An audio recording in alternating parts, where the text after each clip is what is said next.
Bulatkan tekad, kuatkan hati, negeri ini memanggilmu kawan. Belajar, bergerak, berbagi untuk negeri. Guru penggerak, majukan pendidikan.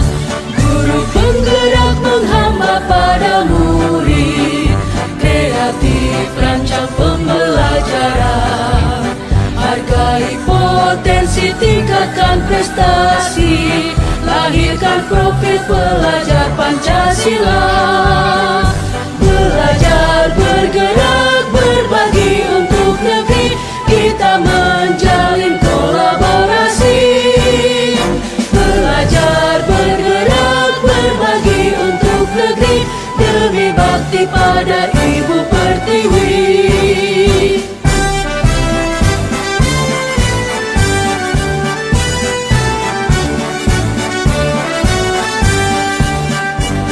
Bulatkan tekad, kuatkan hati, negeri ini memanggilmu kawan. Belajar, bergerak, berbagi untuk negeri. Guru penggerak, majukan pendidikan. Guru penggerak menghamba pada murid. Kreatif. Assalamualaikum warahmatullahi wabarakatuh. Selamat siang, salam sejahtera, Om Swastiastu, Namo Buddhaya. Yang terhormat Bapak Raja Muhammad Sabri MPD selaku Kepala Sekolah SDN 01 Sungai. Yang terhormat Bapak Wakil Kepala Sekolah Bapak Yusuf atau Bapak Safiruddin yang mewakili. Yang terhormat Bapak Ibu Majelis Guru beserta staf SD Negeri 01 Sayabeduk yang sangat kami banggakan. Puji syukur pada hari ini kita dapat hadir di sini, berkumpul di sini dalam keadaan sehat walafiat, semua berkat dari pemberian anugerah yang luar biasa dari Tuhan Yang Maha Esa, Allah Subhanahu wa Ta'ala. Tak lupa salawat serta salam juga kita sampaikan kepada junjungan kita Nabi Muhammad Sallallahu Alaihi Wasallam. Bapak Ibu, terima kasih atas kehadiran Bapak Ibu semua di ruangan Majelis Guru SD Negeri 01 Sebeduk dalam rangka sosialisasi modul 1.4 dalam kegiatan CGP Angkatan 7 Kota Batam yang hari ini dilaksanakan oleh kami selaku CGP, yaitu Susilawati MPD dan saya Anita Yusmita MPD. Baik Bapak Ibu, sebelum kita lanjut ke kegiatan berikutnya, kita buka kegiatan ini, kita awali kegiatan ini dengan doa. Untuk itu berkenanlah kiranya Bapak Ibu kita melakukan doa sesuai dengan ajaran agama kita masing-masing. Berdoa kami persilakan.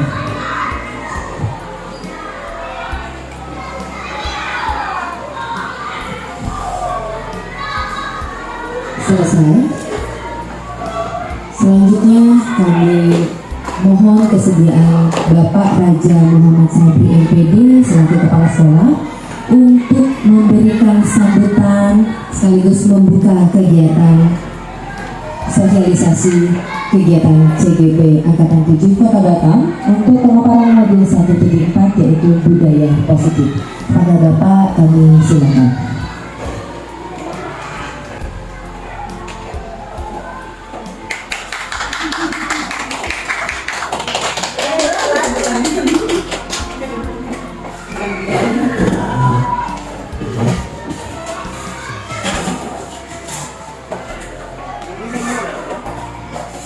Bismillahirrahmanirrahim. Assalamualaikum warahmatullahi wabarakatuh. Alhamdulillah rabbil alamin. Bersyukur kepada Allah Subhanahu wa taala. Salam kepada guru kita Sallallahu alaihi wasallam. Allahumma shalli ala sayyidina Muhammad wa ala sayyidina Muhammad. Yang sama-sama kita hormati dan kita banggakan kepada Bapak Yusmita MPD dan Susilawati MPD selaku CGP tahun ini 2023 dan tentunya yang sangat-sangat kami banggakan Ibu dan Bapak Majelis Guru SDN nomor 1 Sungai Betul. Kita hari ini saya mengucapkan terima kasih terutama kepada Ibu presentator serta kepada Ibu dan Bapak semua yang berkesempatan hadir. Ini adalah momen kita untuk belajar bagaimana kita menyikapi narasumber kita, dan hal ini sepertinya memang merupakan langkah awal. Mudah-mudahan nanti sosialisasi akan berjalan lancar seiring waktu. Mudah-mudahan ini kita dapat pelajaran dari rekan-rekan kita yang mungkin teman sejawat kita, bagaimana cara mereka mempresentasikan materi tentang budaya positif. Nah, saya tak tahu ini dapat budaya positif ini dari mana atau ditanyakan sendiri dari Madura ya, dari Madura. Kalau ada budaya positif berarti ada budaya negatif. Nah, sementara mungkin bagi kita selama ini saya menganggap bahwa budaya itu namanya budaya itu positif. Hari ini kita akan dengarkan paparan dari mereka berdua, mudah-mudahan kita dapat pelajaran dari materi yang disajikan. Tapi yang jelas saya ingin sampaikan satu hal, mudah-mudahan ini akan menjadi motivasi bagi kita semua untuk memberanikan diri mempresentasikan segala materi bagi kawan-kawan. Mudah-mudahan dengan itu kita dapat belajar sebagai narasumber, belajar juga sebagai pendengar yang baik untuk kita mengikuti. Karena biasanya kalau sosialisasi itu narasumber yang datang dari pusat atau dari Jakarta atau sebagai pembicara itu yang Pak Wali Kota, itu kita biasanya berlindung memperhatikan. Tapi kalau yang sebagai narasumber itu orang-orang biasa-biasa saja, kadang banyak orang yang tidak mampu menyikapi dengan baik untuk menjadi pendengar yang terbaik. Mudah-mudahan sekali lagi ini adalah momen awal. Mudah-mudahan akan menjadi motivasi bagi kita untuk kita tetap selalu berdiri di depan sebagai narasumber atau sebagai penyampai materi. Sekali lagi saya terima kasih. Mudah-mudahan kegiatan ini dapat kita ikuti dengan sebaik mungkin dan tentunya pasti akan memberi manfaat yang besar buat kita semua. Mohon maaf jika ada kesalahan. Assalamualaikum warahmatullahi wabarakatuh. Waalaikumsalam warahmatullahi wabarakatuh. Baik, kita berikan aplaus yang meriah untuk sambutan yang telah diberikan oleh Bapak Ajeng Mas Sabri MPD selaku Kepala Sekolah SD 1 Sebuduk Kota Batam. Baik Bapak Ibu, untuk mempersingkat waktu saya akan membacakan susunan materi yang akan disajikan, yaitu sebenarnya kegiatan ini merupakan sosialisasi dari modul 1.4 budaya positif itu terdiri atas 6 poin.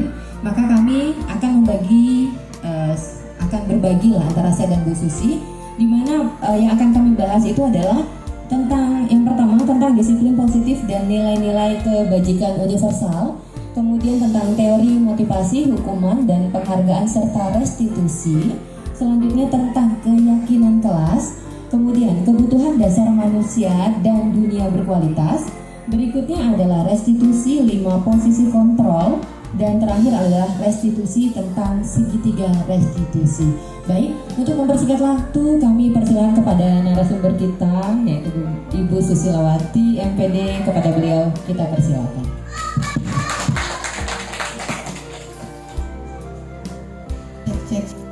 Bismillahirrahmanirrahim. Assalamualaikum warahmatullahi wabarakatuh. Selamat siang dan salam sejahtera untuk kita semua.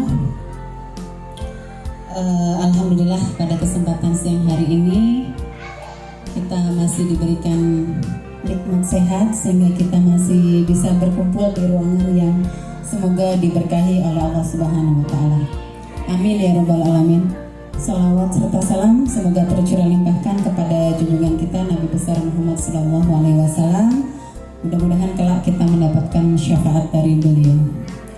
Amin ya rabbal alamin. Yang saya hormati Bapak Raja Muhammad Sabri, MPD, selaku Kepala Sekolah. Yang saya hormati Bapak Wakil Kepala Sekolah, Bapak Safiruddin SPD. Yang saya hormati semua rekan-rekan Dewan Guru yang berbahagia. Pada kesempatan siang hari ini, mohon izin saya untuk berdiri di sini bukan untuk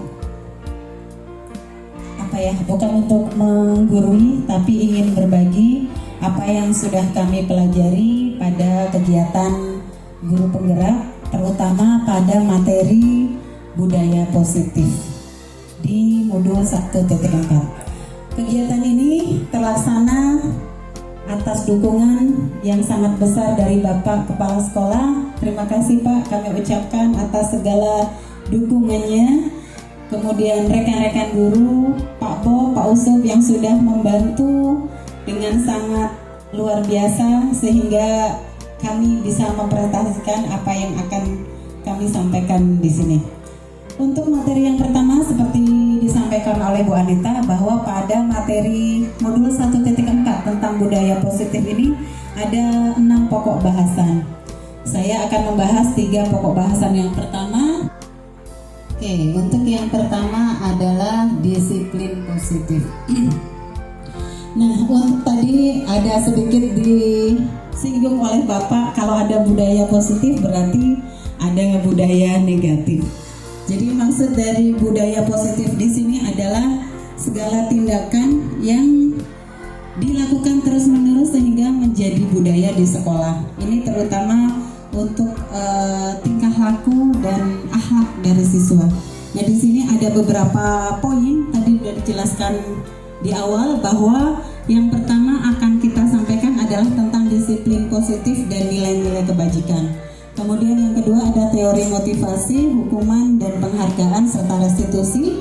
Yang ketiga keyakinan kelas. Keempat kebutuhan dasar manusia dan dunia berkualitas. Kelima restitusi 5 posisi kontrol. Dan yang keenam restitusi penerapan segitiga restitusi. Nah, di sini saya akan membahas 3 pokok bahasan yang pertama ya, dari mulai disiplin positif. Namun sebelum itu kita akan coba bermain-main dulu ya. Jadi kita akan ada kaitannya dengan posisi kontrol kita terhadap orang lain. Di sini ada perubahan paradigma tentang pendidikan. Nah, namun sebelum itu mari kita coba praktekkan di mana ada 2 orang A dan B boleh saling berhadapan. Mungkin teman-teman sobelah secari kertas kecil atau benda apapun yang bisa Bapak Ibu genggam ya. Kemudian tuliskan benda atau sesuatu yang sangat berharga untuk Anda. Jadi silakan Bapak Ibu tuliskan di secari kertas bahwa tulisan itu sangat berharga bagi Bapak Ibu. Kemudian sudah, Bapak Ibu boleh sambil lakukan. Kertas kecil saja ya. Kertas kecil, tuliskan sesuatu di kertas tersebut yang sangat berharga. Kemudian genggamlah erat, seerat-eratnya. Buat kepala sudah, Ibu dan Bapak sudah. Kalau sudah silakan berpasangan, gantian, boleh gantian ya. Silakan salah satu dari Ibu dan Bapak untuk mengambil sesuatu dari tangan rekannya. Silakan sekuat tenaga ambil. Kemudian yang lainnya yang memegang sobekan kertas itu, yang memegang sesuatu yang berharga itu, pertahankan sekuat tenaga. Jadi silakan usahakan. Iya, silakan Bapak Ibu sudah. Sekuat tenaga, bagaimana caranya supaya apa yang dalam genggaman itu tidak terlepas? Bagaimana caranya? Sudah? Silakan tarik sekuat tenaga. Ada yang berhasil mengeluarkan? Ada yang sudah berhasil?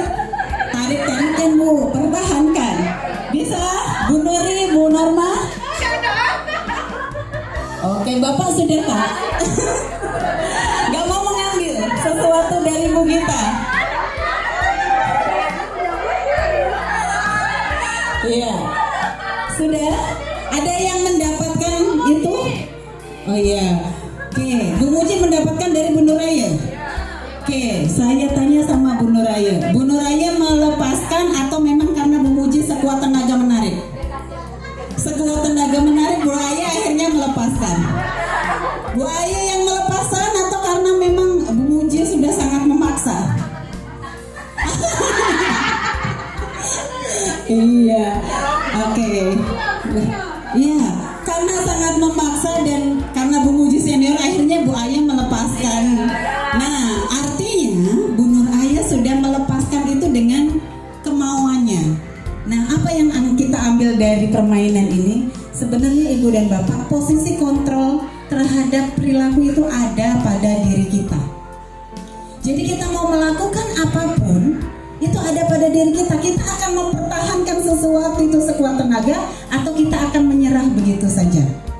Jadi meskipun Bu Muji tadi menarik sekuat tenaga, kalau Bu Aya tetap yakin bahwa ini saya akan mempertahankan sesuatu yang berharga itu milik saya, pasti tidak akan terlepas.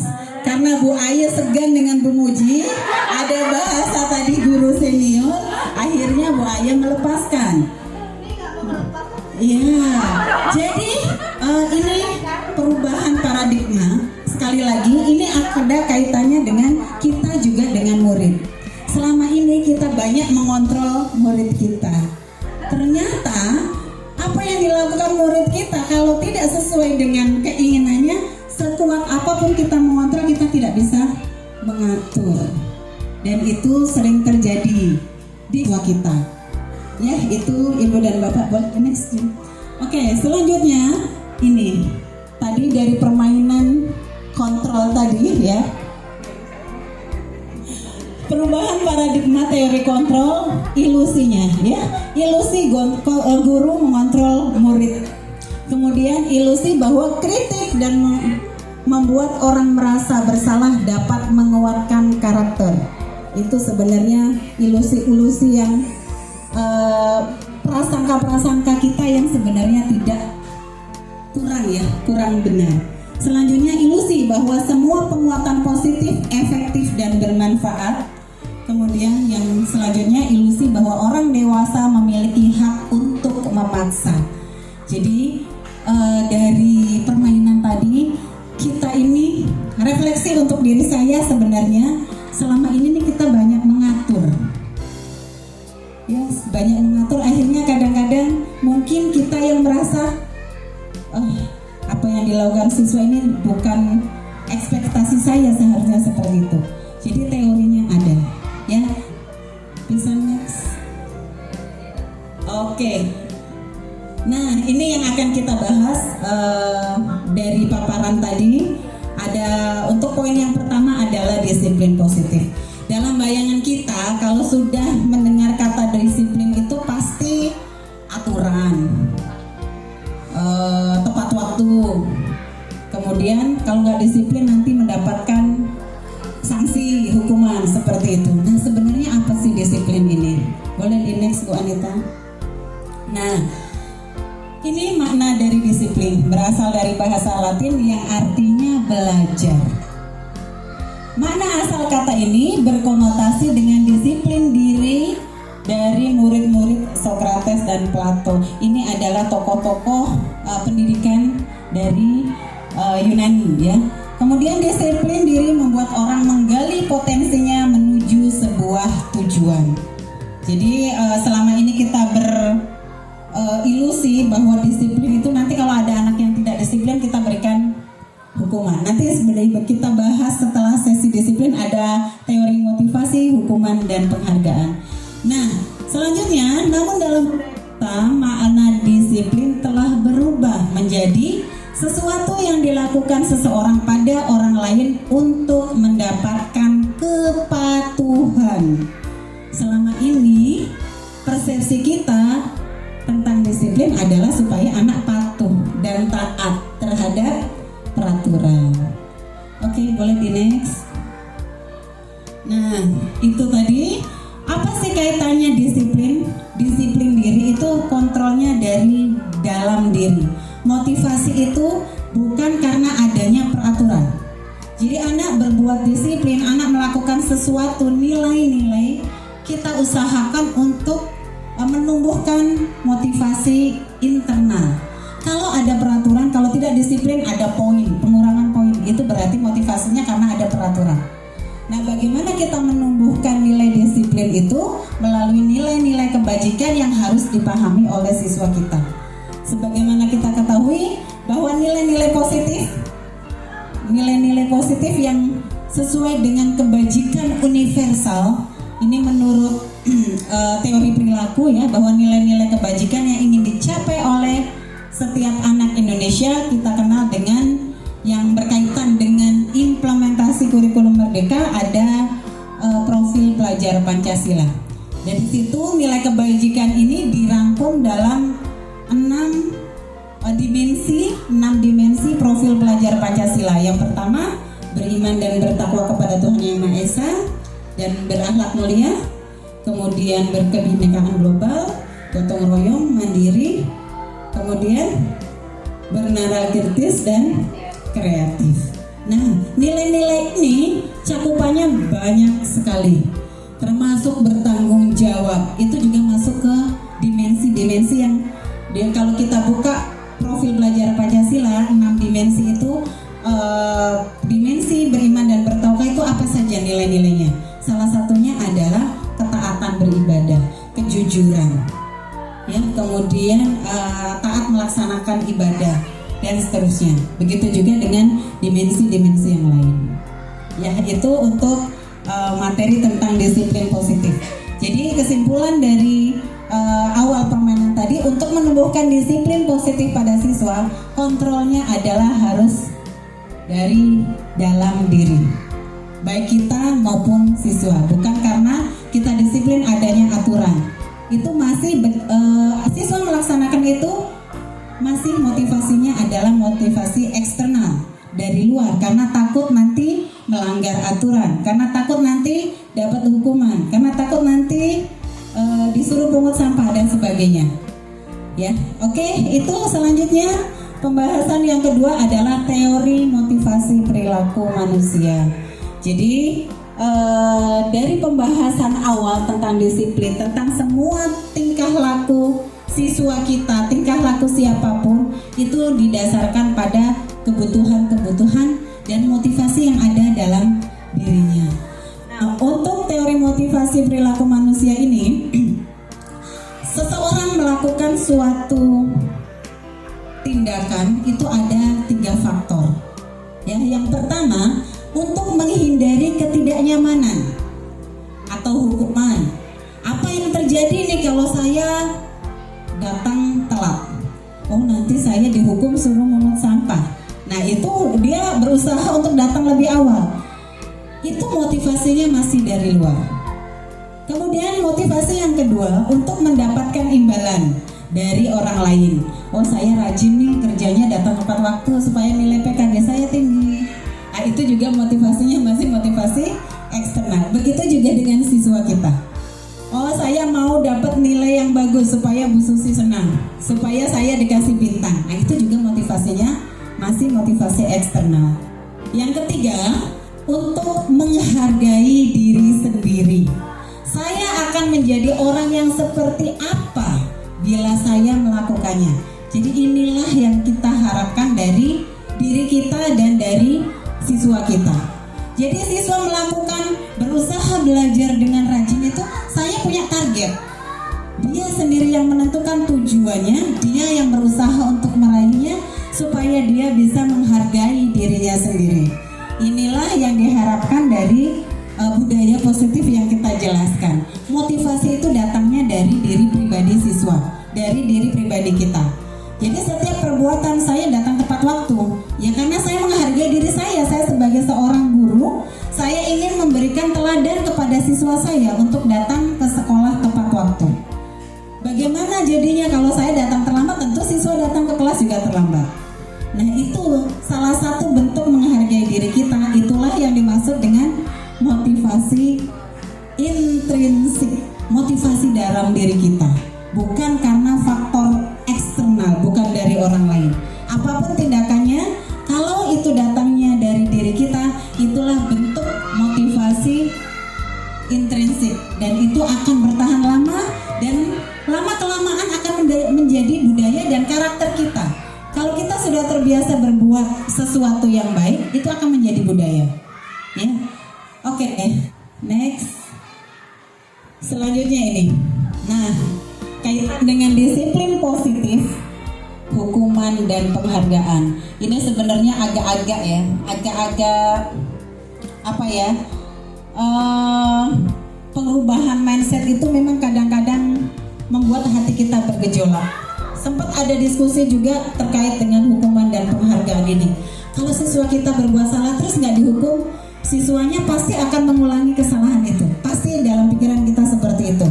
Dan itu juga saya yakin setiap kita pernah melakukannya.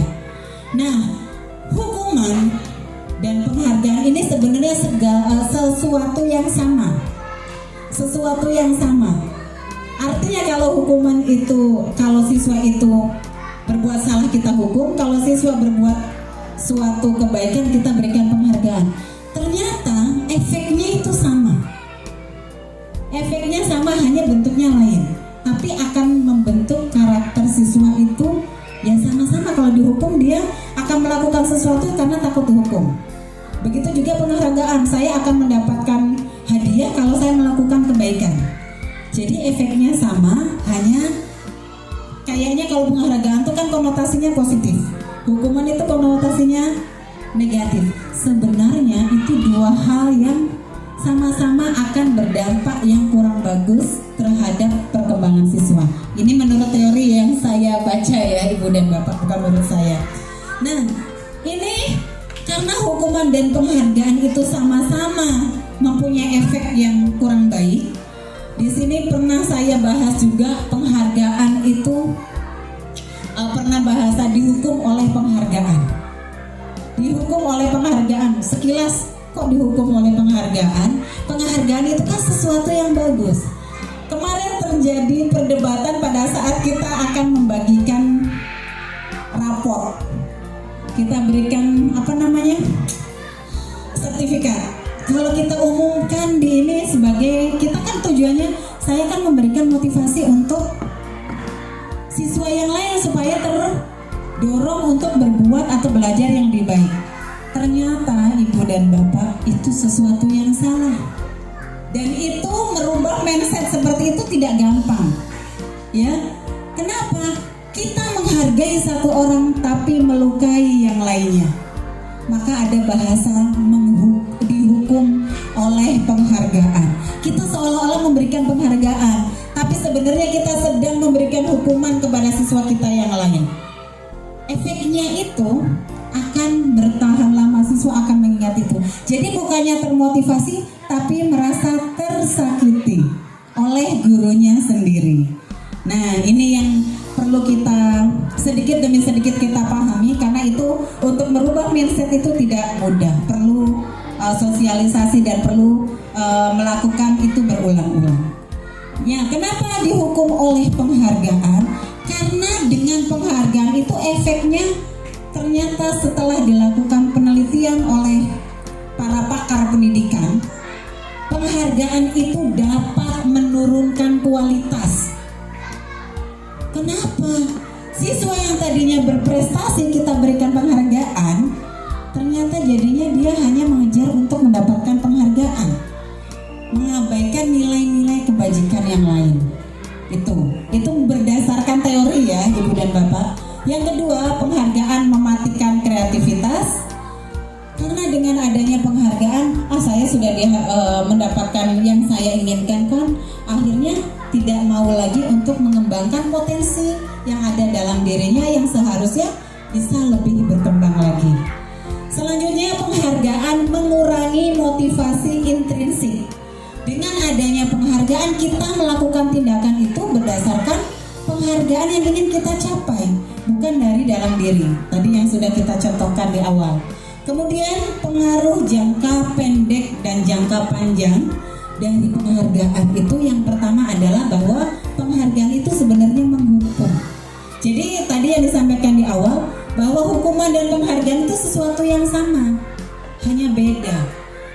Kita kan selama ini berasumsi penghargaan itu sesuatu yang bagus, hukuman itu sesuatu yang kurang bagus. Ternyata ini sama-sama. Penghargaan itu sama dengan hukuman. Kemudian selanjutnya penghargaan mengurangi ketepatan.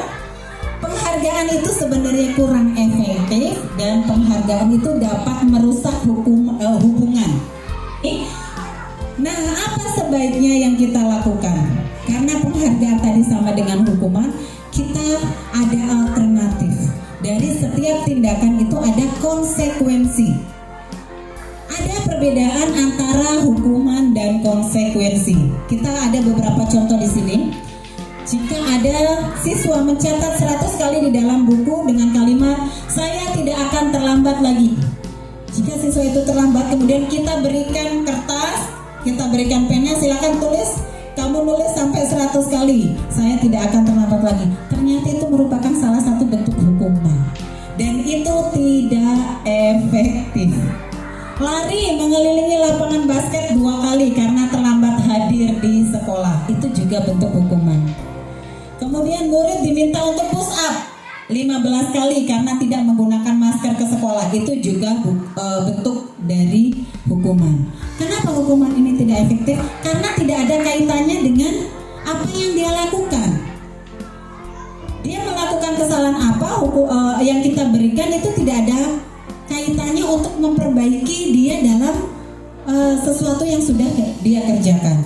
Nah, di sini menggantikan kertas tugas teman yang telah dicoret-coret, ini salah satu bentuk konsekuensi. Kesannya ini lebih baik daripada hukuman ya.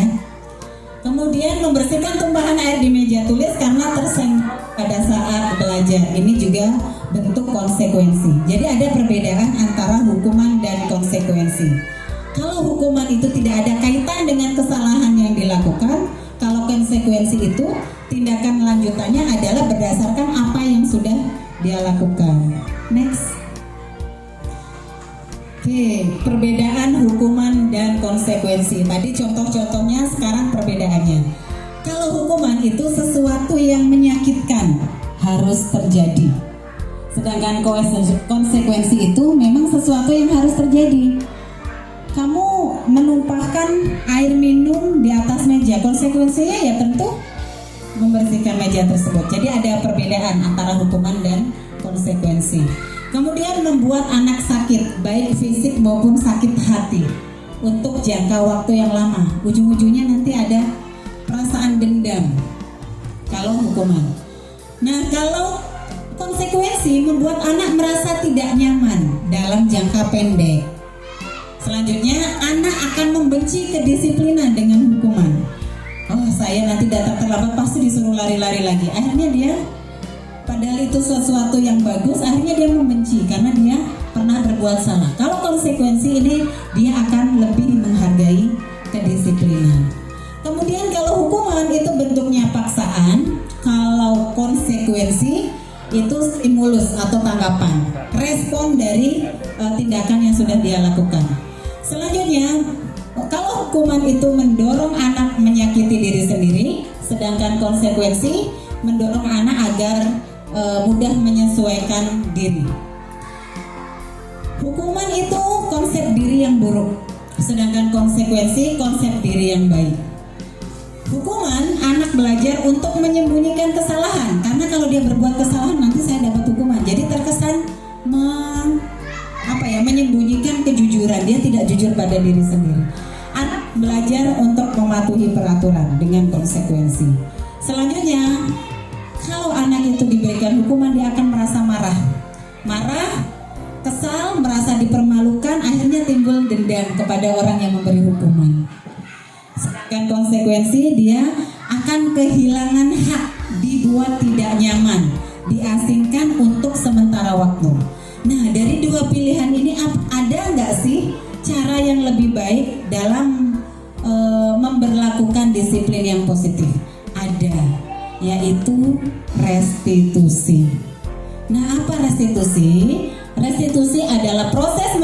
menciptakan kondisi bagi murid untuk memperbaiki kesalahan mereka, sehingga mereka bisa kembali pada kelompok mereka dengan karakter yang lebih kuat, tidak untuk menyalahkan atau mempermalukan. Nah, ini nanti lebih lanjut restitusi ini akan dibahas oleh Bu Anita, langkah-langkah restitusi, ada segitiga restitusi nanti di akhir pokok bahasan. Next.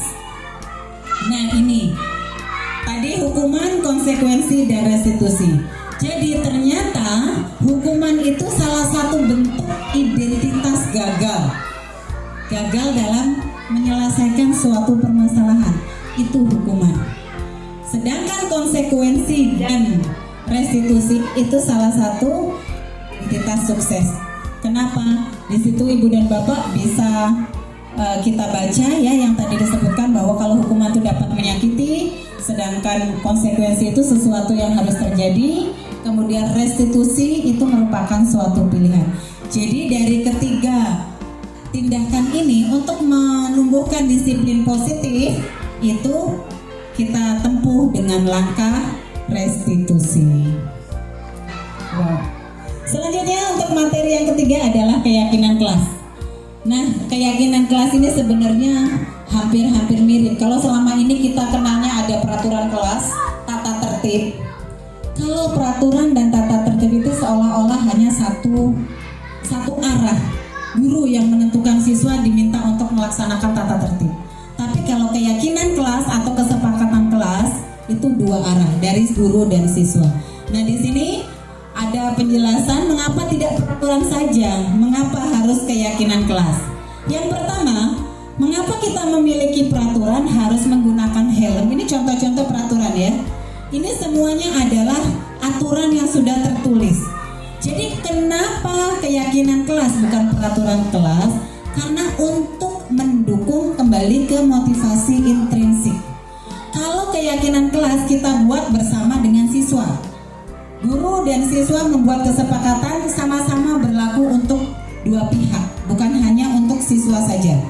Jadi Ibu dan Bapak, mungkin mulai sekarang kita juga bisa mulai merancang keyakinan kelas untuk sama-sama kita taati, sama-sama kita patuhi, sehingga disiplin positif itu, budaya positif itu dapat tumbuh dan menjadi karakter minimal di kelas kita masing-masing.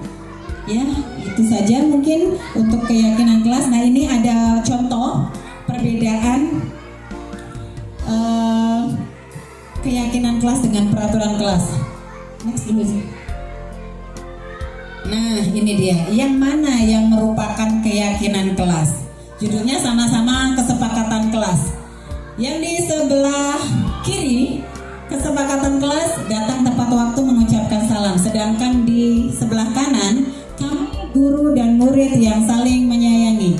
Kami murid yang semangat belajar. Kami murid yang peduli dengan teman-teman. Kira-kira yang keyakinan kelas atau yang kesepakatan kelas itu yang mana ya? Ibu dan Bapak, yang mana? Iya, yang sebelah kiri. Kenapa? Karena ada dua pihak yang terlibat di situ dan kita berkewajiban untuk melaksanakan bersama-sama atas kesepakatan dan keyakinan yang sudah kita buat bersama. Demikian untuk pemaparan materi budaya positif modul 1.4 poin 1 sampai 3. Selanjutnya akan dilanjutkan pemaparan oleh Bu Anita mulai dari 5 kebutuhan dasar manusia. Kepada Bu Anita dipersilakan. Baik, kita berikan aplaus yang meriah untuk pemaparan sesi 1 oleh Ibu Susilawati MPD.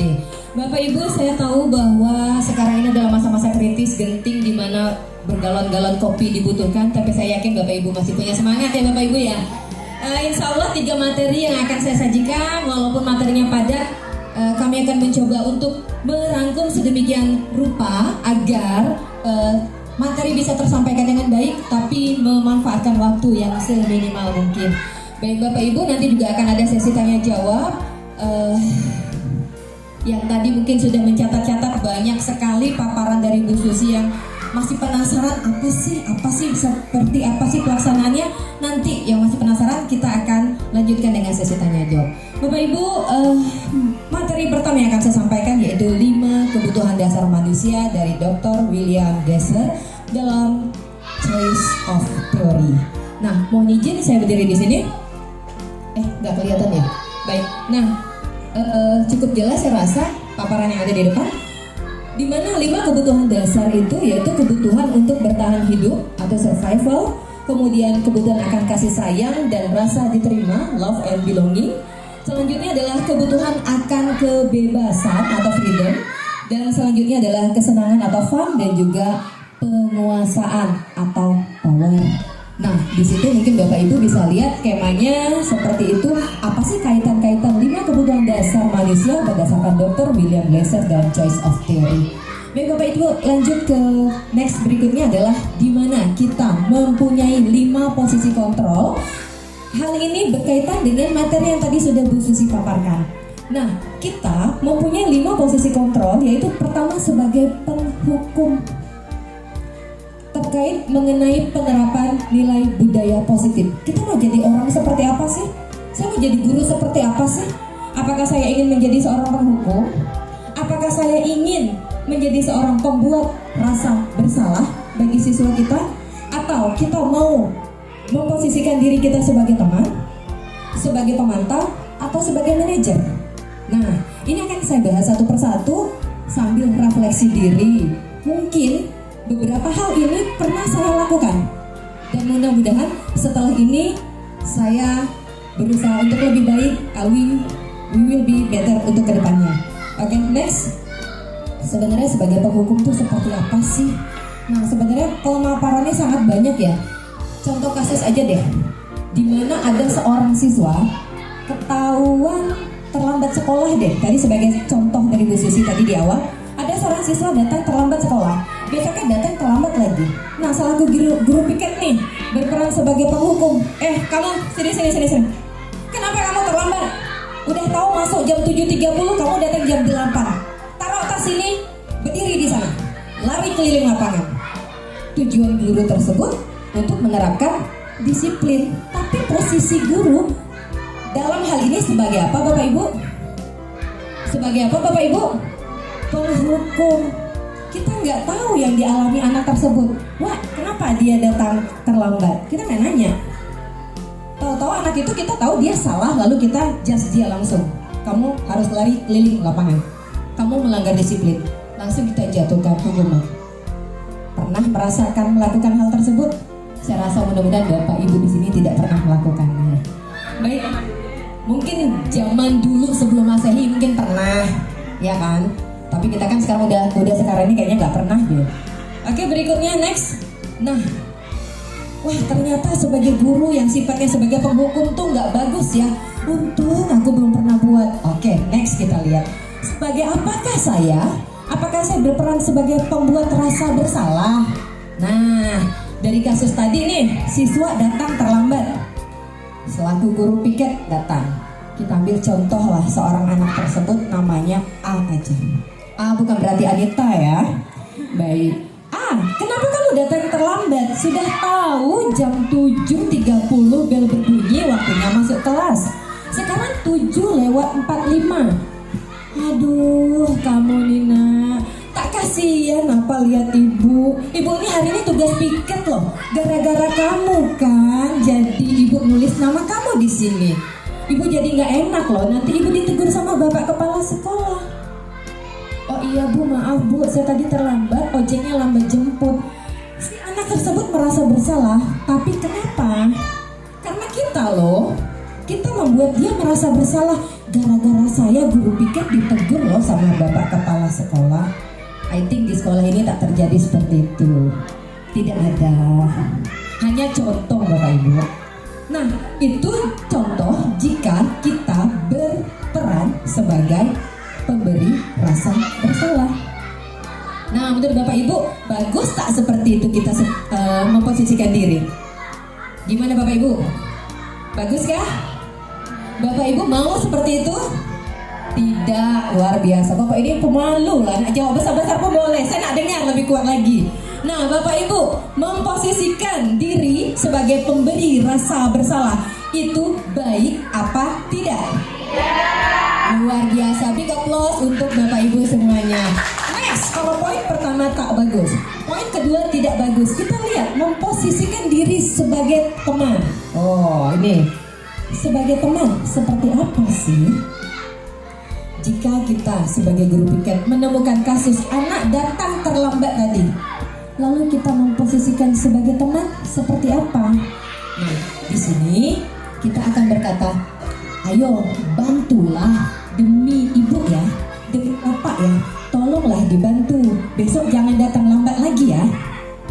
Sambil senyum-senyum itu guru karena merasa menganggap murid tersebut sebagai teman. Dia tidak mau nampak kejam sama muridnya, dia tidak mau nampak jahat sama muridnya, tapi dia ingin tetap menerapkan kedisiplinan. Akhirnya guru tersebut menerapkan memposisikan diri sebagai teman. Hai A, datang sini. Kenapa kamu datang terlambat nak? Besok jangan lagi datang terlambat seperti itu ya. Kasian lah. Sambil senyum-senyum. Oh iya bu, baiklah bu. Besok saya tak datang lambat lagi. Anak itu pun senyum juga. Nah, tapi apakah itu memberikan hal positif bagi anak tersebut? Menurut Bapak Ibu, ya atau tidak? Ya atau tidak? Oke, baik, masih tidak juga. Jadi udah 3 pilihan masih tidak. Sebenarnya kita harus seperti apa? Jadi guru yang seperti apa sih? Oke, next kita lihat adalah sebagai pemantau. Nah, untuk peran posisi guru sebagai pemantau, apa sih clue-nya? Apa sih cirinya? Kita lihat. Nah, dalam kasus yang sama, yaitu datangnya siswa yang terlambat tadi, guru mengutarakan pertanyaan dengan, kamu tahu nggak sih peraturannya apa? Apa sih yang telah kamu lakukan? Kamu hari ini datang terlambat kan 15 menit, artinya kamu sudah ketinggalan 15 menit pelajaran. Nah, nanti sebagai hukuman, kamu ibu kasih latihan soal, ketika orang lain jam istirahat, kamu kerjakan soal ini ya. Nah, ketika jam istirahat, guru tersebut memantau mana hasil tadi. Udah kamu kerjakan belum sebagai konsekuensi kamu datang terlambat tadi. Nah, kembali lagi introspeksi diri. Pernahkah saya melakukan itu? Malu mau ngaku. Kalau saya akui, ya saya pernah berbuat pada zaman dulu sebelum Masehi. Oke, baik. Sudah 4 yang dipaparkan. Yang pertama, kedua, ketiga, semuanya tak bagus. Keempat pun belum juga bagus. Jadi yang seperti apa yang diharapkan? Nah, di sini kita memposisikan diri sebagai manajer. Wah, Bapak Ibu, ternyata kita bisa sebagai manajer ya. Ingat, manajer bukan direktur. Nah, sebagai seorang manajer, guru bisa untuk mengontrol ataupun memanajemen. Nah, memanage murid agar mempertanggungjawabkan apa yang diperbuatnya dari atas dasar kesadaran murid sendiri. Nah, dalam hal ini beberapa kalimat yang dapat kita gunakan apakah? Apa yang kita yakini? Ingat tentang keyakinan kelas tadi? Keyakinan kelas bukan suatu paksaan, tapi suatu keyakinan yang disepakati, yang dibuat antara siswa dan guru. Oke. Berikutnya, saya lanjut ke sesi poin yang kelima ya, tentang segitiga restitusi. Karena ternyata sudah waktunya juga sudah mepet. Dalam segitiga restitusi tersebut, di mana kita memposisikan diri dari masalah yang muncul, yaitu kita pertama yang kita lakukan adalah, nah, sisi satu adalah menstabilkan identitas mengenai tahapan-tahapan dalam segitiga restitusi. Mungkin paparannya juga secara umum tadi sudah saya jabarkan di awal. Next.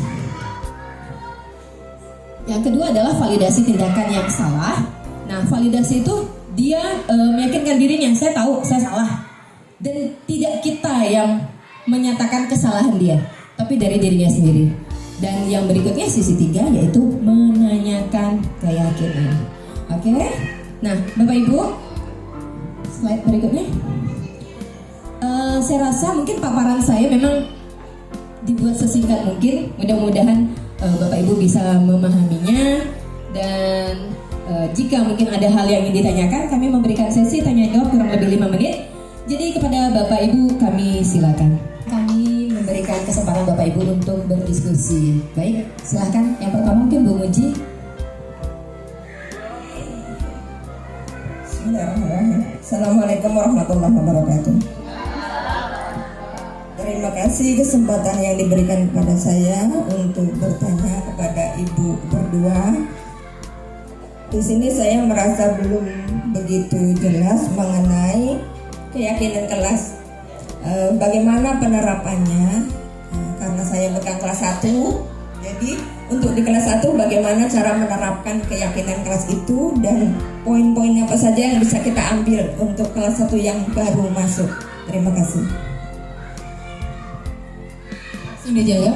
Langsung saja Bu. Oke, baik, terima kasih atas pertanyaannya Bu Muji, luar biasa. Oke, baik, untuk keyakinan kelas tadi boleh kita buka slide-nya kembali ya. Sebagaimana kita ketahui, dulu kita mengenalnya peraturan ya Bu ya, peraturan atau tata tertib. Nah, kalau tata tertib itu terkesan satu arah dari kita untuk murid kita, kalau keyakinan kelas ini sama-sama kita sepakati bersama. Nah, bagaimana penerapannya sih keyakinan kelas di kelas kita? Ini sebagai contoh sederhana saja. Apa sih yang akan kita ambil nilai yang bisa kita terapkan di dalam kelas kita?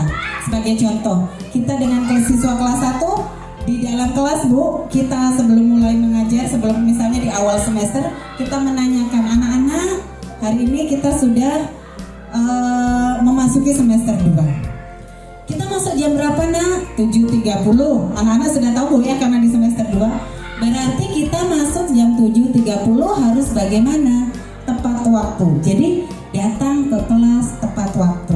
Itu disepakati antara guru dan siswa. Kemudian kalau di kelas 1 konteksnya masih biasanya apa Bu? Alat tulis. Alat tulis itu pinjem-pinjem. Nah, kita bisa buat keyakinan kelas atau kesepakatan bersama dengan siswa membawa, kira-kira kalau dipinjemin penanya selalu tiap hari oleh kawannya itu terganggu enggak? Oh, terganggu Bu, hari-hari dipinjemin terus jadinya hilang. Nah, bagaimana supaya tidak hilang? Supaya barang-barang milik kita, alat tulis kita tidak hilang? Bawa masing-masing Bu. Yuk kita sepakati ya, membawa alat tulis masing-masing. Itu bisa kita terapkan. Contoh lainnya, waktu istirahat. Misalnya istirahat kita jam berapa? Seperti jadi ada bahasa-bahasa dari peraturan kelas yang kita bisa terapkan untuk di kesepakatan atau di keyakinan kelas. Bedanya kalau peraturan kelas kan kita Bu yang menentukan nih. Kita sudah menuliskan, nah ini ya peraturan kelas kita. Nanti harus ditaati dan kita patuhi. Tapi kalau keyakinan kelas kita buat bersama dengan siswa kita. Jadi tidak satu arah. Ada timbal balik antara kita sebagai guru dengan siswa kita. Seperti itu Bu. Mudah-mudahan penjelasan yang singkat ini bisa ini. Mohon maaf ya Bu jika kurang memuaskan jawabannya. Baik, oke, kita berikan aplaus dulu deh untuk pertanyaan dan juga yang menjawab. Kan Pak Misra? Baik, assalamualaikum warahmatullahi wabarakatuh.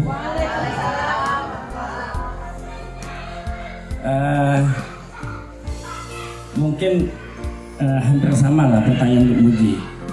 Saya mohon maaf mungkin pertanyaan ini kurang apa ya, karena konsentrasi di video. Nah, saya tadi beranggapan keyakinan kelas itu seperti kita membuat aturan baru di dalam kelas itulah.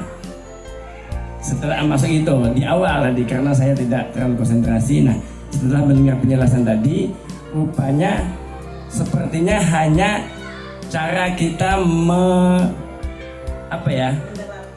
menyampaikan gitu ya. Sebenarnya yang disepertikan contoh tadi itu setiap guru kelas akan menyampaikan itu hanya satu arah gitu ya.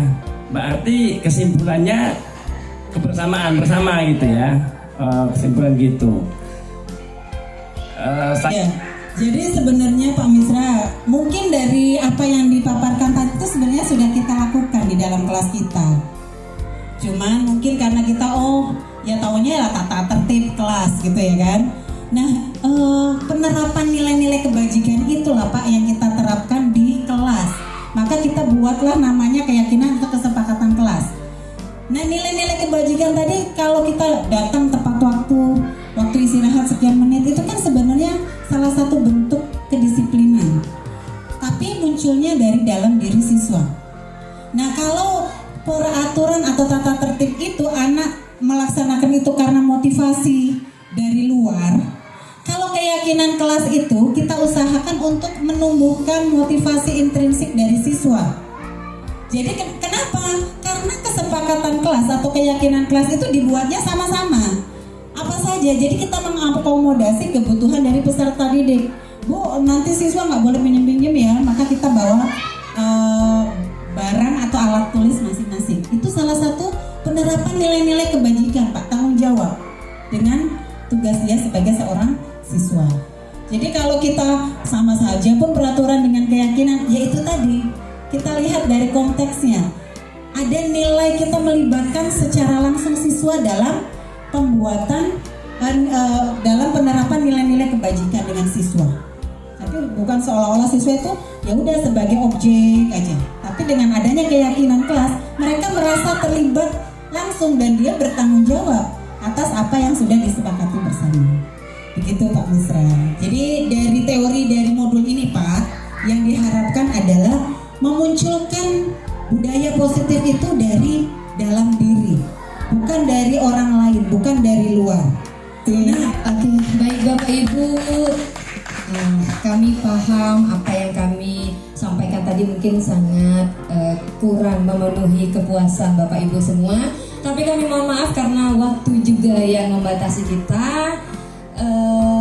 Kami harap apa yang kami sharing bersama Bapak Ibu tadi bisa bermanfaat untuk kita bersama. Kami yakin suatu kenyataan tidak akan terwujud jika tidak diawali dari mimpi. Akhirnya Bapak Ibu, saya Anita Yusmita, Saya Susilawati. kami mohon maaf jika ada kesalahan dan kami mengucapkan terima kasih banyak atas atensinya. Assalamualaikum warahmatullahi wabarakatuh. Salam.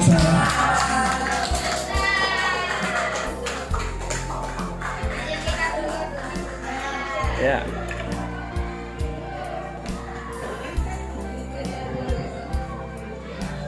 Nah, kita tanya dulu nih. Tanya ke kepala sekolah bagaimana komentarnya berkaitan dengan sosialisasi oleh Ibu Anita dan Ibu Susi pada siang hari ini. Materi yang disajikan Pak sangat bermakna Pak, dan menuntut kita untuk lebih banyak merenung. Sesuai dengan moto kita, mendidik itu dengan hati. Nah, kita tanyalah dalam hati kita Pak tentang apa semua materi yang disampaikan.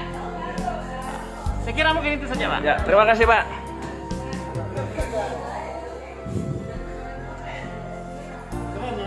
Keren.